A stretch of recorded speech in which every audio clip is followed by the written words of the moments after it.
Well, now we can speak to Shafeeq Ghabra, who's visiting professor at the Arab Centre for Research and Policy Studies. So the Turkish president is in town.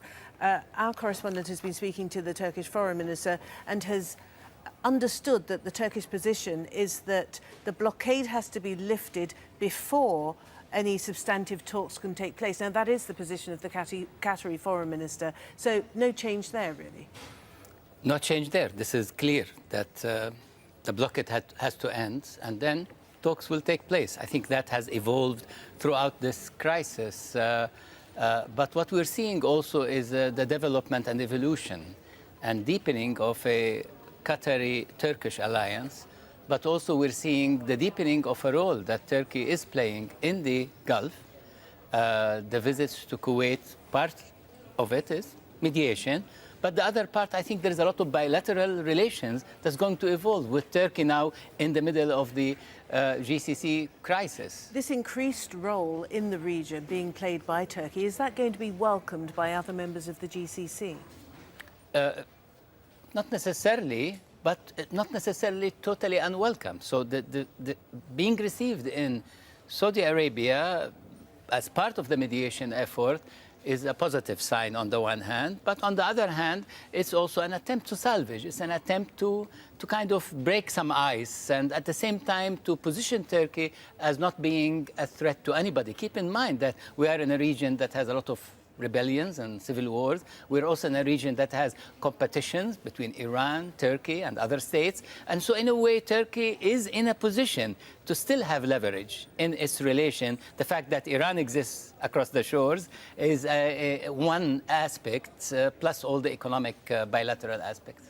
Does this really come down to the solution to the problem within the GCC? Does it come down to a problem of plurality in that GCC members really need to accept that everybody can have a slightly different take on, for instance, relations with Iran, on, for instance, relations or perspectives on the Muslim Brotherhood? Is that what it really will come down to?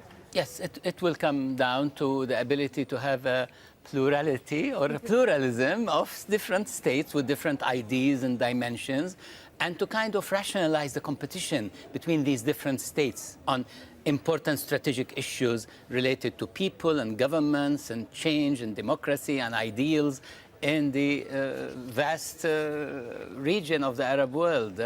So they overlap on certain aspects, but they don't. And I think there was a lot of misunderstanding in the way the countries that enforced the blockade, a lot of misunderstanding how to manage and do and create a crisis. And I think Qatar was able to manage it well and was able to get out of it. And now the question, how do you build on all of that? All right, for now, thank you very much indeed. Shafeeq Ghabra, and thank you for helping with plurality. Plurality and pluralism. I'm going to keep practicing, but moving on now. Shafeeq Ghabra is a visiting professor at the Arab Centre for Research and Policy Studies. He's with us here on set in Doha.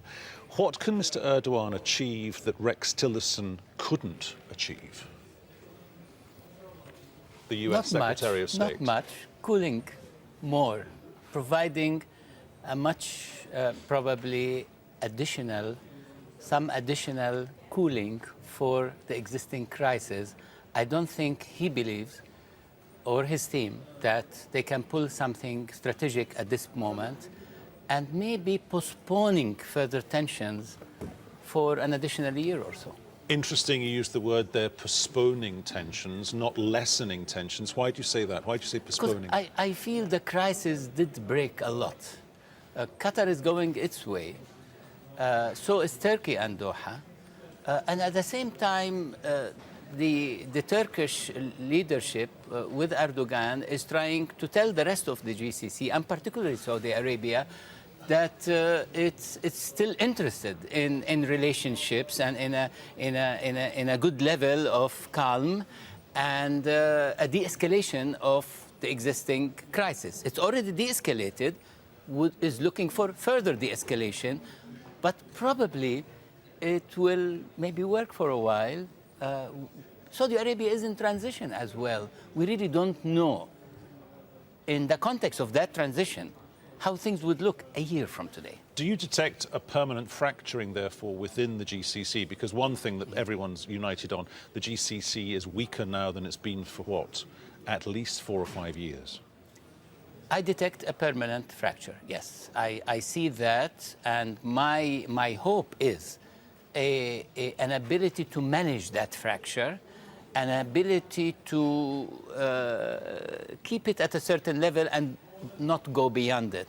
But yes, I do see different visions, different outlooks, different views of the Arab world, different views of the Egyptian situation, of the Syrian crisis, of the Libyan crisis, of the Yemeni war, and that has a lot. And different views of the relationship of state and society in different Arab societies. You're very well plugged in, I know, because of your academic background, to what the Kuwaiti thinking is about this. Now, the Emir of Kuwait, I mean, he's got generational royal support across the various royal households in the GCC. Is that a school of thinking that he's aware of himself as well? Is that something that he's bringing to what he's trying to do? Because he's been around the block more than once or twice here. The Emir of Kuwait in particular, and Kuwait's positioning itself since 1990 and 91, but the Emir of Kuwait in particular is a master of diplomacy, is a man who's been around a lot in the diplomatic and conflict resolution as well, in so many conflicts in the region. So I believe his role was, which I believe was important in the context of putting some sort of a lid, putting some sort of a max on the conflict that took place since the 5th of June 2017. And I think he will continue to play that role, given his level and his ability to influence others. Ghabra, for the next minute or so. This has to go from identifying issues that they can talk about to mediation to then arbitration. If there's one issue that could be the gatekeeper issue here to deflate the whole thing, what would that be? What would be the thing that they could arbitrate on? As far as I could tell, it's the issue of terrorism, and the Qataris have already signed a major document, and I think that was a major issue that came, and the Qataris were able to say, we're not involved in this, and that's the proof, and they went ahead and signed a major document with the USA, and the USA gave a clean bill. I don't see beyond that much. Is it the ability to express news? I think that's needed in the region. We need more expressing of news, such as Al-Jazeera, English and Arabic. Is it the ability to have different opinion on a particular situation in the Arab world? I think that's very normal, because Europe has different opinion on every issue, and yet they can regulate their differences. Is it the story that we need to be more democratic in the region? Well, there is a view we need to be more democratic, and there is a view we need to stay with dictatorship. That issue will continue with us into the near future as the Arab world tries to level with all its issues, violence, uprisings, regimes and their issues, transitions. Remember, 2011 was a very important era in the modern history of the Arab world, and because of 2011, all these issues came to exist. Arab world wants more democracy, wants more openness, wants more ability to express, more freedom, more respect for institutions, and a better economic life for the middle class and for the poor, and etc. And these issues will continue to haunt us, whether in Egypt, whether in the rest of the Arab world, all over the region. And these issues are now in the midst of the GCC as well. The debate is already here. Compelling time. Shafeeq Ghabra, thank you very much.